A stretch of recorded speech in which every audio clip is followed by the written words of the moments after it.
Alright, so we're going to be looking at some coins that sold at auction. First up, we're going to start with the 1974 Jefferson nickel that is graded by ICG at a mint state 60. The coin has been cleaned, unfortunately, so do not clean your coins because that will definitely devalue them. But it does have a broad strike. The coin has been broad struck, so you'll see that around the rim of the coin. You'll see the design there.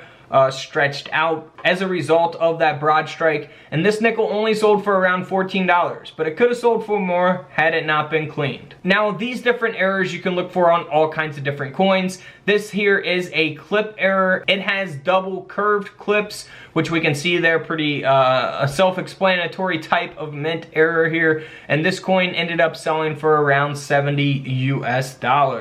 Moving right along to a 1974 D mint mark. Now this coin here has a obverse die break, so we'll see that die break again taking place on the obverse on the front of the Jefferson nickel there at the bottom of the coin, and we also refer to that as a cud as well. Now this coin is graded at a mint state 65 by NGC, so a good grade as well. This coin sold for around $100. Now you can look for cuds that are much larger than this. They can even be a little smaller than this as well, and they can take place on, different parts of the coin. So this coin sold for around 100 bucks. Next up is a 1974 D mint mark. Now this coin ended up selling for over $1,600, and here's why.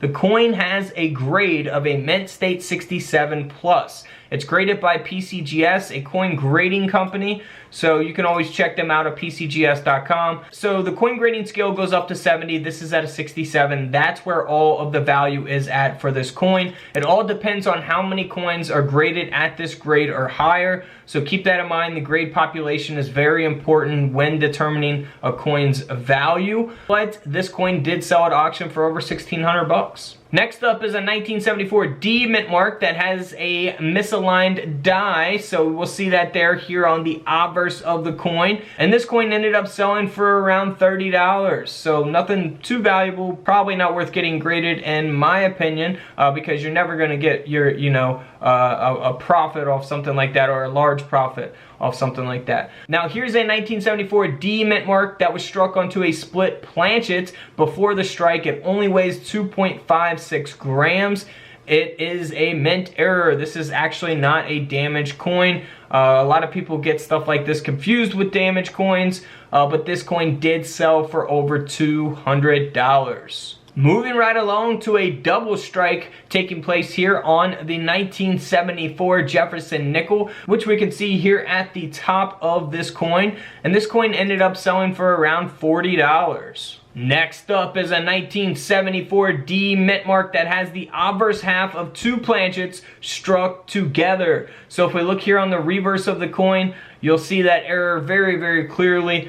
This coin ended up selling for around $70. Next up is a 1974 no mint mark. Now, this is the same case as the other high grade, essentially. That's where all of the value comes in at. The coin sold for over $1,100, so not bad. $1,000 for 5 cents, all because of its grade. Now, if you have a 1974 Jefferson nickel, it's all worn down, scratched up, it doesn't have any types of mint errors, it's only going to be worth its face value of 5 cents. Now here's a 1974 Jefferson nickel that was struck onto a 10-cent planchet. It only weighs 2.3 grams as a result of that, and this coin here sold for over $220. As you can see, the whole design of the Jefferson nickel does not fit onto the coin because it was struck onto a Roosevelt dime planchet. Now here is a pretty cool coin. It's a double denomination 1974 Jefferson nickel design struck onto a 1-cent coin.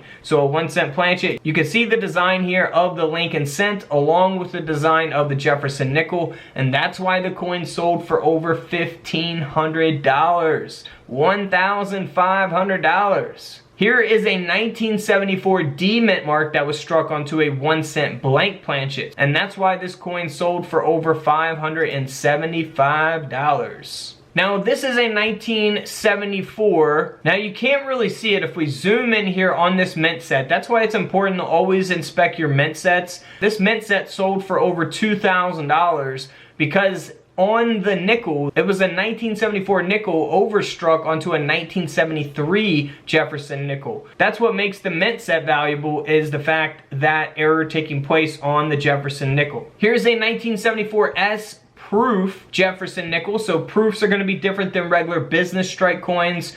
Proof coins are much more detailed, have that mirror-like finish. Now this has an absolute perfect grade of a proof 70. Deep cameo. You cannot get any higher than a 70 on the coin grading scale. That's why this nickel sold for over $3,500. That's right, over $3,000.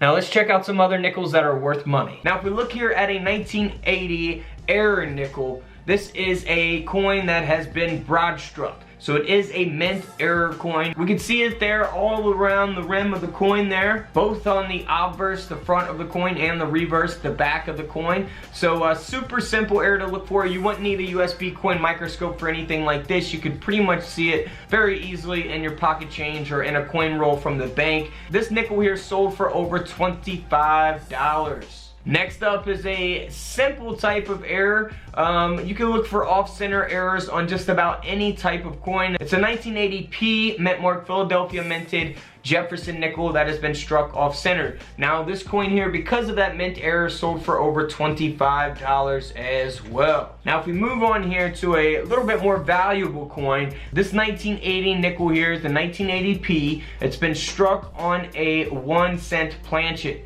So it's been struck on a penny, essentially, a nickel on a penny. You can see the coloration, the copper of the penny as well, and it is a damaged 1-cent blank planchet. We can see the damage taking place on the coin as well. Now this coin here sold for over $165.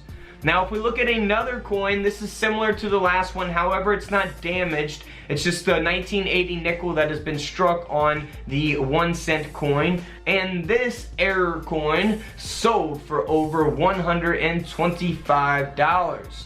Now if we look at this other 1980 nickel that was struck on a 1-cent planchet, this one has actually been struck 20% off center as well. So we can see that there in the image displayed, the 1980p, and we see it's off center. And this coin here sold for over $1,800. Now for the last nickel that was struck on a penny, I promise this is the last one that was struck on a penny.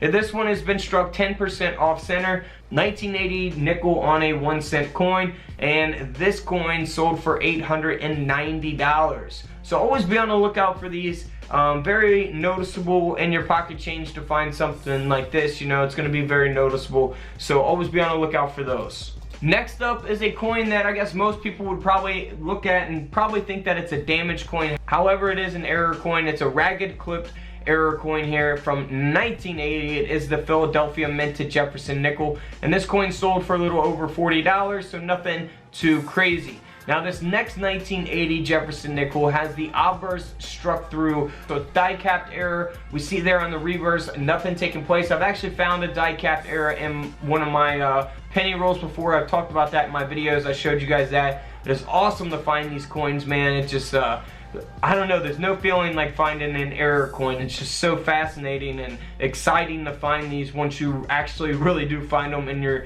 when you're searching coins. So this coin here sold for over $35, so nothing crazy, but still a $35 nickel. Next up, one of my favorite types of error coins, we got a 1980 5-cent coin, so a nickel that is overstruck on a 1980 Philadelphia minted Roosevelt dime. So here on the front we see the reverse of the Roosevelt dime plus Jefferson's head, the obverse of the nickel, and then here on the back you see Roosevelt's head and the reverse of the nickel design. So that is very cool. I want to find one of these so bad. Man, I cannot wait until I find one of these. It's gonna be a crazy day. Now this coin here sold for over $3,400. Alright guys, don't forget to subscribe in the middle, check out the videos to the left of me, and until tomorrow, I'll see you on the comment section below. This is Couch Collectibles, and this is where I disappear.